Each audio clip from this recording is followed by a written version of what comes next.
Ça va?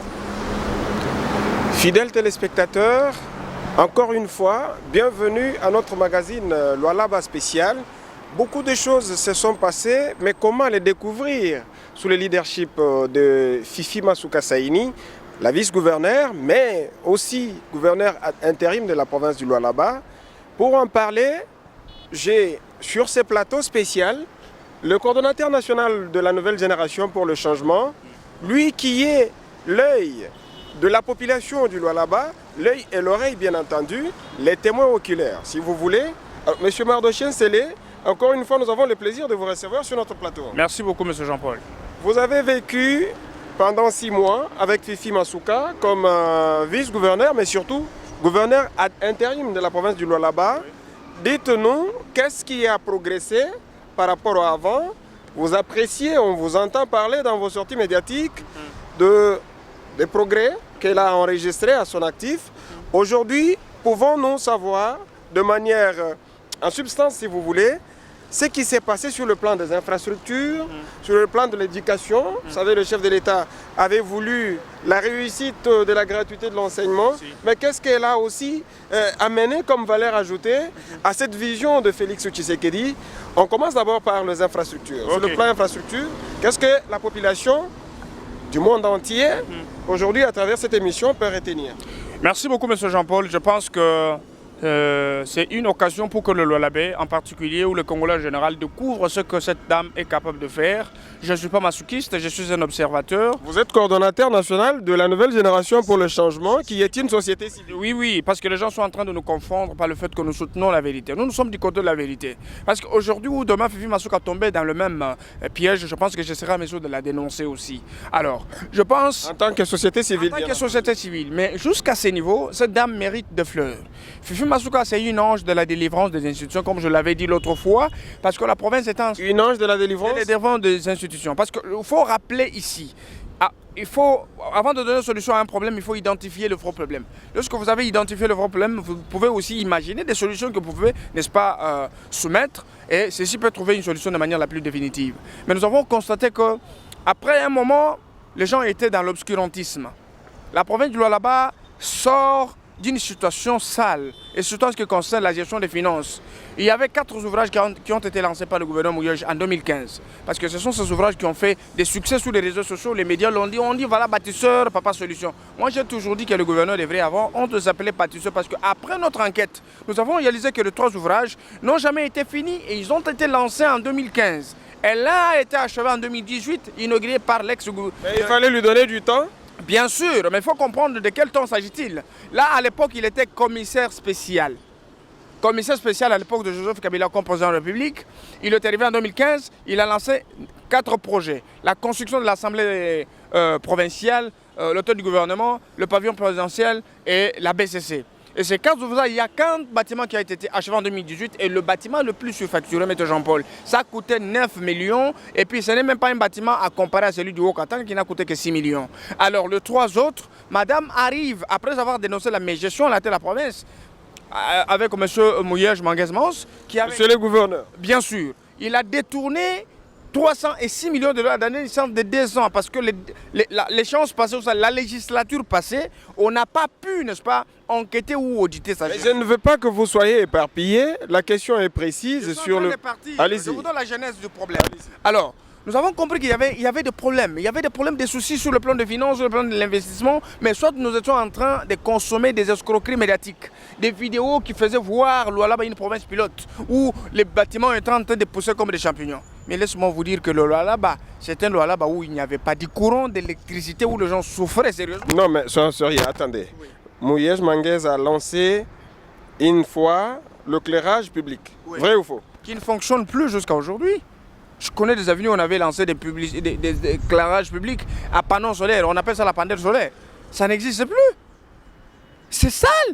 Mais je vous dis qu'il y a des quartiers... C'est puisqu'il est absent de la province peut-être? Non seulement il est absent, mais je vous dis qu'après son absence, après son départ, il est ici à Kinshasa parce qu'il a des problèmes avec l'UGF et la justice. Mais à Kassoulou, là-bas, il n'y avait pas d'avenue asphaltée, où il n'y avait pas de canalisation d'eau, où il n'y avait pas même d'eau potable. Il y a de l'eau potable maintenant avec Fifi Masuka. Il y a de l'électricité, il y a des avenues qui sont en train d'être... Alors c'est quoi les plans, la valeur ajoutée sur le plan des infrastructures? Il y avait une léthargie. dans la mise en exécution du projet de société de programme public à travers le programme d'action de la province. Donc, ceci caractérisait un orgueil de la part du gouverneur de province qui ne voulait pas se faire passer pour un Tshisekedi dans la vision peuple d'abord. Lui voulait impacter sous Kabila, mais il est gouverneur de province. Et c'est pourquoi à tout moment il était toujours arrogant et insolent avec le président. Attendez, il est gouverneur pendant que Félix Tshisekedi est président de la République. Oui. Tshisekedi imprime sa vision, mais lui il ne veut pas poursuivre la vision de Tshisekedi. Il l'avait dit officiellement. Il veut extérioriser la vision de Joseph Kabila qui n'est plus président, chef de l'État.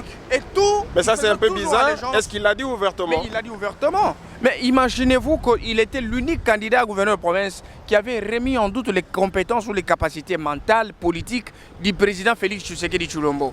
Et il s'ensuit pour dire, le jour où le chef de l'État a lancé l'appel à l'adhésion à l'Union sacrée de la Nation, lui dit qu'il avait 66 ans qu'il ne pouvait pas adhérer. C'était officiel devant les caméras et nous nous sommes dit comment expliquer qu'un gouverneur, c'était un représentant légal du président public, en pleine législature, il va dire qu'il ne peut pas adhérer à la vision du chef de l'État. Mais c'était bizarre. Alors, ne donnez pas l'impression à nos téléspectateurs que vous êtes en train de fuir ma première question, sur le plan des infrastructures. J'ai juste fait cette parenthèse pour faire comprendre l'intention et la genèse du problème. Qu'est-ce qui avait poussé Mouyej à ne pas mettre en exécution le programme d'action du président public ou le projet de société? C'était son intention mauvaise de pouvoir exécuter le mot d'ordre du FCC à l'époque, qui n'était pas préparé pour accompagner le mariage cash du FCC. Mais qu'est-ce qui arrive? Le 4 ouvrages qui ont été lancés, je vous ai dit qu'il y a un ouvrage qui a été achevé. Fifi Masuka arrive. Dans 2 mois et demi, elle est la chef des ouvrages, la BCC et le pavillon présidentiel. Le chef de l'État arrive, il inaugure ça. C'est dans 2 mois et demi, mon ami Jean-Paul. Dans 2 mois et demi. Alors, qu'est-ce que Madame Fifi fait? Elle va visiter les quartiers où quand même les privés ou les particuliers ont construit les maisons. Des belles maisons, ils ont de belles parcelles, mais il n'y a pas d'avenue. Il n'y a pas de cannelle. Des maisons construites sans être urbanisées. Bien sûr, il n'y avait pas l'urbanisme, c'est ça même le terme qu'il fallait. Alors, madame arrive venue, mais comment expliquer? Il y avait des ravins partout qui menaçaient même des parcelles. Madame s'est mise à prioriser comme c'était urgent. Il y a des avenues qui sont asphaltées, des caniveaux qui sont en train d'être construites. Alors là, vous allez voir que la population de ce coin, elle était très contente. Les gens sont déterminés de dire celui qui s'opposera, n'est-ce pas, au leadership de Fifi Masuka va rencontrer la population de ce coin. Mais nous apprenons que la population est toujours assoiffée de Mouyej et Richard, qui est soustrait de sa province par le ministère de l'Intérieur. Non, ce n'est pas cette population qui a soif du retour de Mouyej. C'est un groupe d'individus de sa tribu. Entre nous, soit dit, moi j'ai vu quelques mamans âgées de 70 ans, 65 ans, recrutées moyennant quelque chose. Mais ces femmes, ce sont des veuves. Nous connaissons que ces veuves restent quelque part, ce sont des sans-abri, que lui n'a jamais donné maison. Alors, ces gens, on les a mobilisés, on les a exposés en danger. Alors, ces gens-là sont venus parler en leur langue, la langue ronde, pour réclamer le retour de Mouyej. Ils étaient aux environs. C'était la stigmatisation. Bien sûr, ils étaient au nombre de 62. Parmi lesquels il y avait quelques jeunes journalistes. Je n'ai jamais vu un journaliste réclamer le retour d'un gouverneur parce que les journalistes, vous êtes indépendants, à ce que je sache. Alors j'ai vu quelques journalistes sous leur casquette réclamer le retour de Mouyej. On a compris que c'était une instrumentalisation d'une catégorie de personnes pour montrer aux gens ici à Kinshasa ou partout que voilà, ici il y a crise. Non, là-bas il n'y a pas de crise. La majorité de la population soutient Fifi Masuka, soutient l'initiative de Fifi Masuka. Alors qu'est-ce qu'il y a eu du neuf sur le plan des infrastructures? Ce qu'il y a eu de neuf, c'est qu'il y a eu une léthargie, comme je l'ai dit, dans la mise en exécution, soit de la prise en compte des résultats de la population. Alors, maman Fifi Masuka, excusez-moi le terme, maman Excellence Fifi Masuka, elle s'est mise, n'est-ce pas, à prioriser ce qui était urgent. Maman comme vice-gouverneur et gouverneur à d'intérêt. On la respecte, maman, en termes de maman de la province, comme elle est au sommet. Il faut promouvoir les femmes dans ce sens-là, on l'attribue de sobriquet d'encouragement. Alors, Excellence Fifi Masuka va prioriser l'urgence, c'est-à-dire quoi?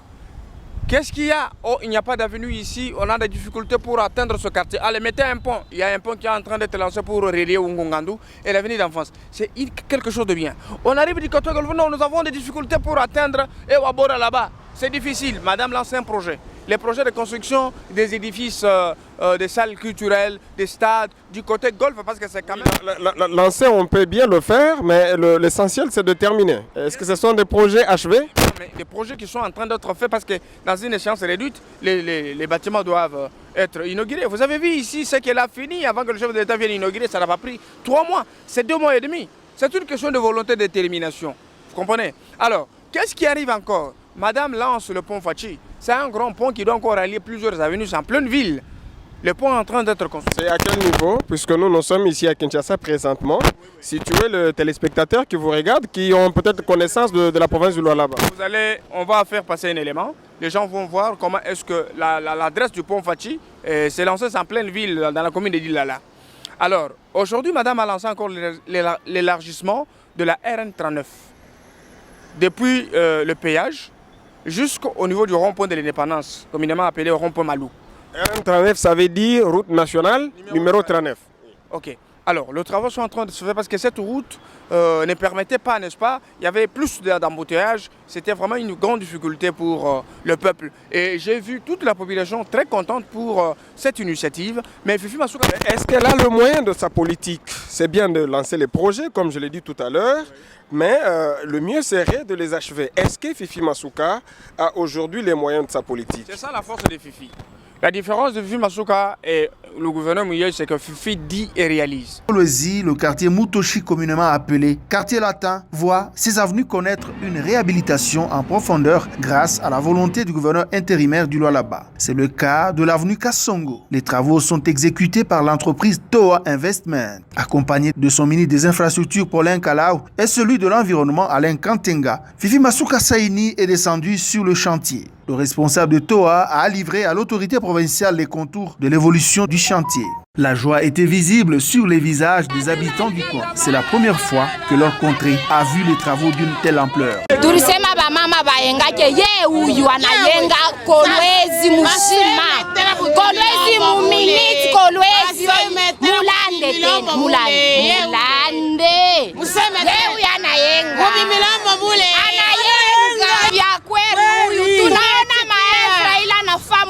Kiloko tunamwitikia kusema mama shikata evre tunaona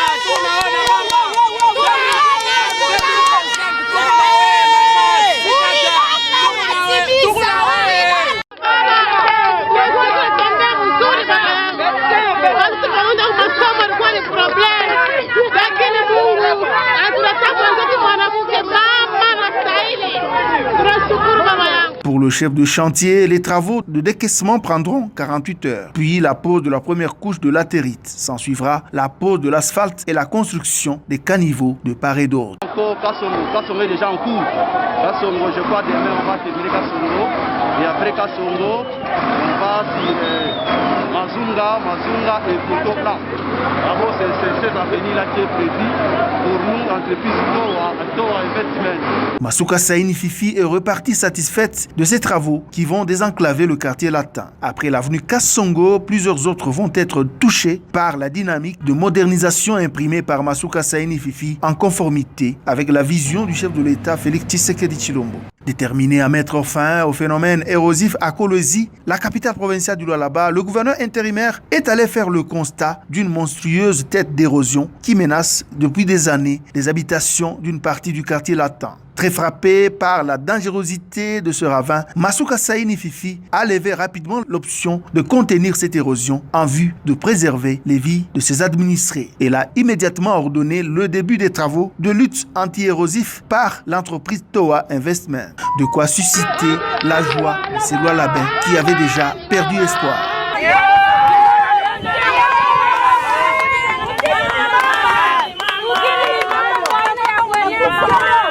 La population de cette partie du chef-lieu de la province du Cobalt a vivement salué la détermination et la ferme volonté de l'autorité provinciale qui vient soulager leur souffrance après plusieurs sonnettes d'alarme. Tel père, tel fils. C'est mala ya kwanza ya kuona Lualaba. Gouverneur anashuka na mumanjimu. Hapa tuko munjimu munene kwa erosion ya kulatin. Ye huyu anashuka na mule juu ya kuisha mateso ya Balualabe. Donge anafanana na shefu yake Fachi. Niku naonesha Balualabe. Fachi ye unaenda kukala kugoma. Kia kuisha mateso.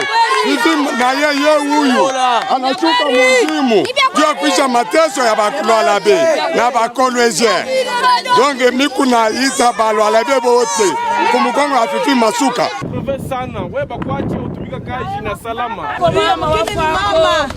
Kama muna na mama ni lufu. Watoto basho mama wako ni barfele. Mama Sara Voir la province du Lualaba dotée des infrastructures dignes de la capitale mondiale du cobalt est le cheval de bataille du gouverneur intérimaire. Fifi Masuka Saini ne cesse d'inviter ses collaborateurs à matérialiser la vision du chef de l'État, Félix Antoine Tshisekedi, dans la commune rurale de Fungurumé, accueillie chaleureusement par la population.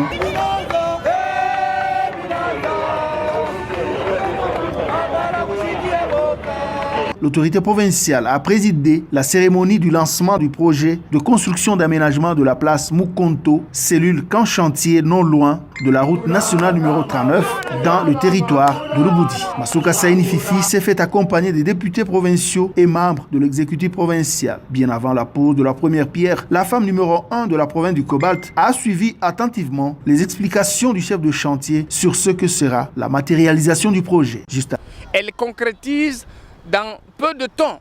Voyez, si toi tu prends un mois, elle peut le faire dans 5 jours, 6 jours et ça termine. Alors je vous dis que tous les projets qui sont lancés sont en train d'être achevés. Vous avez vu, dans moins de 2 mois, il y a plusieurs avenues qui sont en train d'être coulées.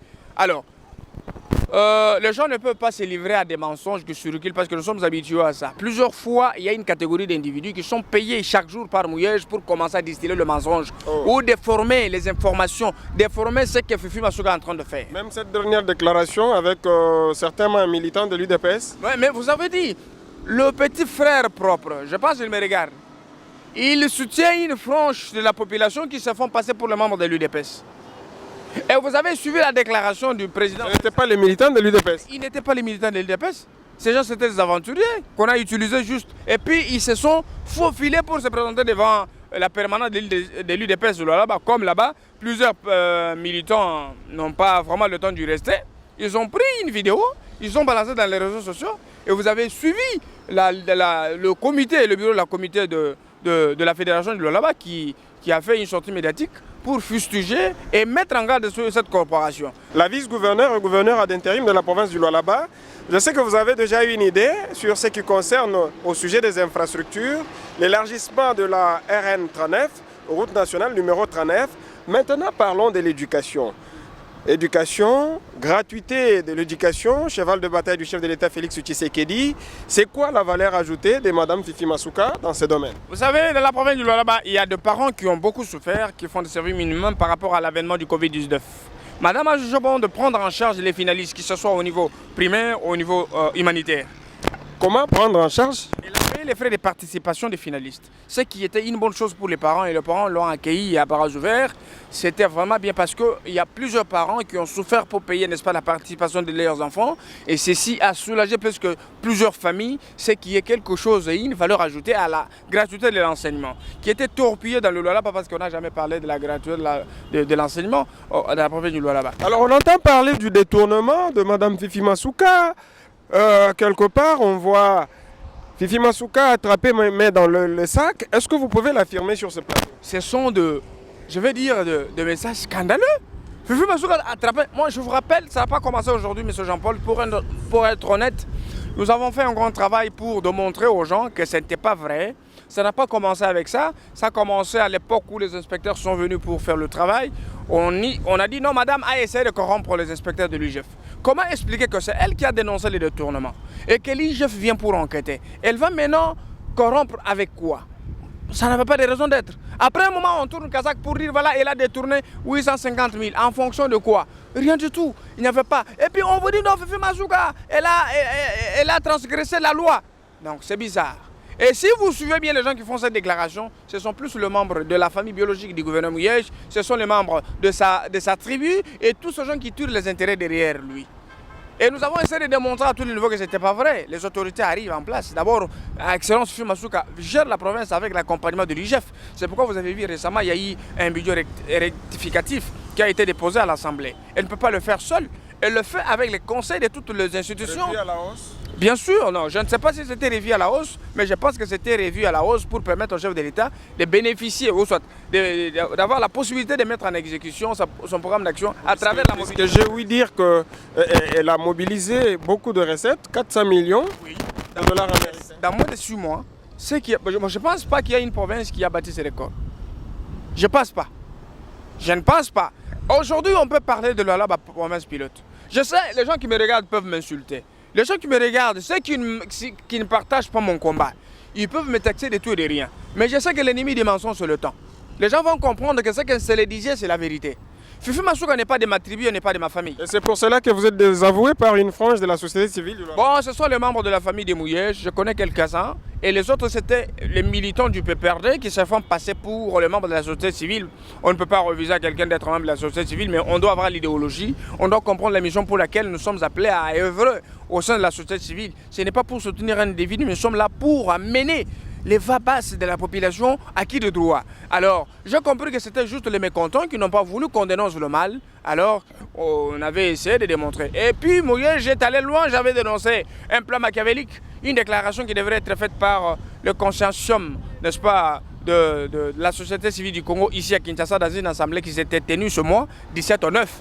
Et nous avons eu l'information que ces gens devraient faire une déclaration pour remettre en cause les avancées que Fifi Masuka est en train de faire de Lualaba. Nous nous sommes dit, mais s'il faut être démon incarné pour se comporter ainsi, c'est pourquoi nous avons dénoncé et ils étaient découragés de faire ça. Et nous mettons en garde tous ces gens qui continuent à faire ça.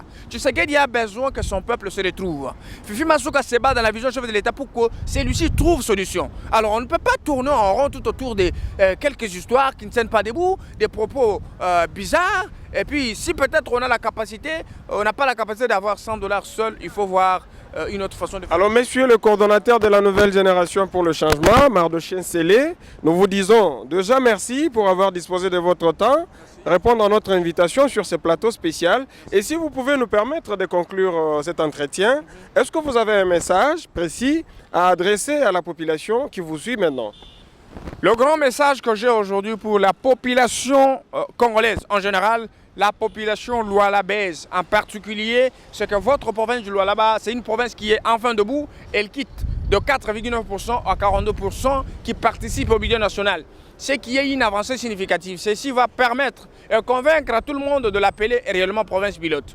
Vous avez vu qu'il y avait des ouvrages qui ont été lancés. Ces ouvrages n'ont jamais été achevés. Il y a une femme qui vient en toute élégance, en toute détermination, en engagement pour vous servir. Voilà qu'il y a beaucoup d'infrastructures qui sont en train d'être construites. Il y a d'autres qui sont en train d'être achevées. La mobilisation de recettes est au rendez-vous aussi. La province du Lualaba va jusqu'au niveau de 400 millions dans une instance de 4 mois et de 6 mois. Alors le secteur artisanal minier nous donne 6 millions dans moins de 2 mois, ce qui est une avancée très significative. Les gens qui s'insultent aujourd'hui parce qu'ils font partie d'une tribu ou d'une autre parlent le même langage, ils parlent le même langage tout autour de Fifi Masuka pour le bien-être du Congo. Le chef de l'État a dit qu'il n'est pas le président de Baluba, il n'est pas le président du Kassai, il n'est pas le président de l'UDPS, il est le président de tout le monde. Alors si moi aujourd'hui qui parle, je soutiens la vérité qui est dans Fifi Masuka et le travail qu'elle fait, mais je ne suis pas de sa tribu, je ne suis pas de sa famille. Ce qui veut dire abattons le tribalisme et l'ethnisme. Ce qui nous reste, c'est notre Congo. Il est plus précieux que tous ces voleurs qui détournent notre argent. Nous avons besoin de soutenir les femmes capables de pouvoir nous donner ce que nous avons besoin. Les femmes qui peuvent nous aider, n'est-ce pas, à voir clair, qui peuvent nous apprendre à travers leur façon de faire et un nouveau leadership. Nous devons copier les mérites de Fifi à travers cette gestion. Et nous appelons nos autorités à la protéger parce que cette femme écrit l'histoire en or. Elle écrit son nom sur la liste de Zouzou Mbombo, Denise Nyakero Tshisekedi, Olive Lembe Kabila et toutes les autres dames de fer qui sont au four au moulin pour le bien-être de leur pays. Nous appelons les instances judiciaires, l'IGF et toutes les autres instances de pouvoir mettre en prison tous les détourneurs de fonds de l'État et permettre à ceux qui veulent développer la province d'être debout et nous permettre aussi de voir clair dans la gestion de notre finances. Tout est bien, qui finit bien, accent mis sur l'éducation, la gratuité de l'enseignement, fait cheval de bataille par le chef de l'État, des avancées significatives sur le plan des infrastructures dans le Lualaba, mais également de la mobilisation significative des recettes dans la province du Lualaba. Sont là quelques attributs de la vision peuple d'abord, prônée par Félix Tshisekedi. Mesdames et messieurs, c'est par ici que nous mettons terme à ces spéciales Lualaba, une émission à laquelle a pris part le coordonnateur national de la nouvelle génération pour le changement. Je vous retrouve très prochainement pour un autre numéro. À plus. We'll be right back.